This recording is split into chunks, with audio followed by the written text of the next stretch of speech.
آج کی ویڈیو مسیحی روزے کے متعلق ہوگی۔ اس ویڈیو میں جانیں گے مسیحی روزے رکھنے اور کھولنے کا ٹائم کیا ہے، روزے کا اصل مطلب جانیں گے، روزہ رکھنے کا کیا فائدہ ہے، کیا واقعی روزہ رکھنے سے ہماری دعا قبول ہوتی ہے، اور بائبل مقدس میں سے کچھ مقدس شخصیات کے بارے میں بھی جانیں گے کہ انہوں نے کتنے دن کا روزہ رکھا، جن میں مقدس موسیٰ، مقدس ایلیا، داؤد بادشاہ، آستر اور یسوع مسیح بھی شامل ہیں۔ یہ سب کچھ جاننے کے لیے آپ اس ویڈیو کو پورا ضرور دیکھیں۔ ایسی اور ویڈیوز دیکھنے کے لیے ہمارے فیس بک پیج کو فالو کریں، لائک کریں اور اپنے دوستوں کے ساتھ ویڈیوز کو ضرور شیئر کریں۔ کلام مقدس مسیحیوں پر حکم کے ساتھ روزے فرض نہیں کرتا، اور نہ ہی خدا مسیحیوں سے خصوصی طور پر روزے کا تقاضا یا مطالبہ کرتا ہے، مگر اس حقیقت کے ساتھ ساتھ بائبل روزے کو ایک اچھے، مفید اور فائدہ مند عمل کے طور پر پیش کرتی ہے۔ روزے کا مطلب بدن کی قربانی ہے، جس میں روزہ دار کھانا پینا چھوڑ کر، تمام جسمانی کام چھوڑ کر اپنی جان کو دکھ دیتا ہے اور اپنے آپ کو خدا کی طرف متوجہ کرتا ہے۔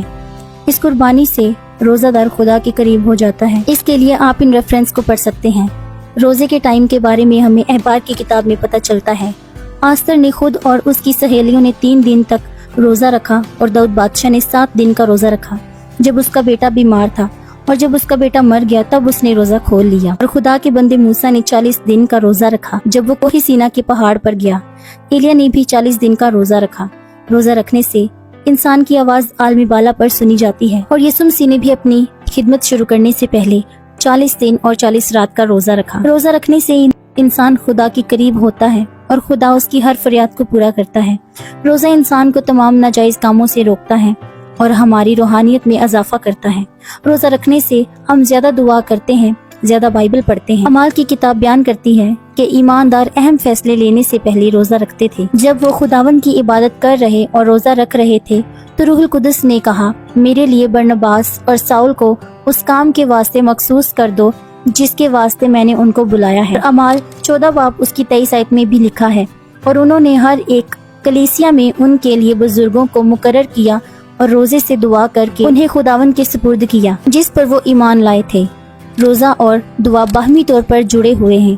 زیادہ تر معاملوں میں روزے سے مراد کھانا کھانے سے پرہیز ہی ہوتا ہے، مگر اس کے برعکس روزہ رکھنے کا مقصد اپنا دھیان دنیا کی فکروں سے ہٹا کر مکمل طور پر خدا پر ہونا چاہیے۔ روزہ خدا کے حضور اور اپنے آپ پر یہ ظاہر کرنے کا ایک طریقہ ہے کہ ہم خدا کی رفاقت میں سنجیدہ ہیں۔ روزہ ہمیں ایک نئے نقطۂ نظر کو اختیار کرنے اور پھر سے خداوند پر انحصار کرنے میں مدد دیتا ہے۔ اگرچہ بائبل میں روزہ رکھنا تقریباً ہمیشہ ہی کھانے سے اجتناب کرنے کے مفہوم میں بیان کیا گیا ہے، مگر روزہ رکھنے کے کئی اور طریقے بھی ہیں۔ اپنی تمام توجہ خداوند پر مرکوز کرنے کے لیے ہماری طرف سے کسی بھی چیز کو عارضی طور پر ترک کرنا روزہ خیال کیا جا سکتا ہے۔ روزہ خصوصاً جب کھانے سے پرہیز ہو تو اس کے لیے ایک مخصوص دورانیہ ہونا ضروری ہے، کیونکہ حد سے زیادہ دیر تک کھانا نہ کھانا جسم کے لیے نقصان دہ ہو سکتا ہے۔ روزہ رکھنے سے مراد جسم کو سزا دینا نہیں، بلکہ خداوند کی طرف رجوع کرنا ہے۔ روزہ رکھنے کو کسی بھی لحاظ سے کھانے سے پرہیز کرنے کے طریقے کے طور پر خیال نہیں کیا جانا چاہیے۔ بائبلی روزے کا مقصد وزن کم کرنا نہیں، بلکہ خدا کے ساتھ گہری رفاقت رکھنا ہے۔ دنیا کی چیزوں سے اپنی نظریں ہٹانے کے ذریعے سے ہم اور زیادہ کامیابی سے اپنی توجہ مسیح پر مرکوز کر سکتے ہیں۔ روزہ خدا سے اپنی مرضی منوانے کا طریقہ نہیں ہے، بلکہ روزہ ہمیں تبدیل کرتا ہے اور روحانیت میں بڑھاتا ہے۔ روزہ دوسرے لوگوں کی نسبت زیادہ روحانی ظاہر ہونے کا طریقہ نہیں ہے۔ روزے کے عمل کی تکمیل عاجزی و انکساری اور شادمان رویے کے ساتھ ہونی چاہیے، جیسے متی کی انجیل میں لکھا ہے، اور جب تم روزہ رکھو تو ریاکاروں کی طرح اپنی صورت اداس نہ بناؤ، کیونکہ وہ اپنا منہ بگاڑتے ہیں تاکہ لوگ ان کو روزہ دار جانیں۔ میں تم سے سچ کہتا ہوں کہ وہ اپنا اجر پا چکے۔ بلکہ جب تو روزہ رکھے تو اپنے سر میں تیل ڈال اور منہ دھو، تاکہ آدمی نہیں بلکہ تیرا باپ جو پوشیدگی میں ہے تجھے روزہ دار جانے۔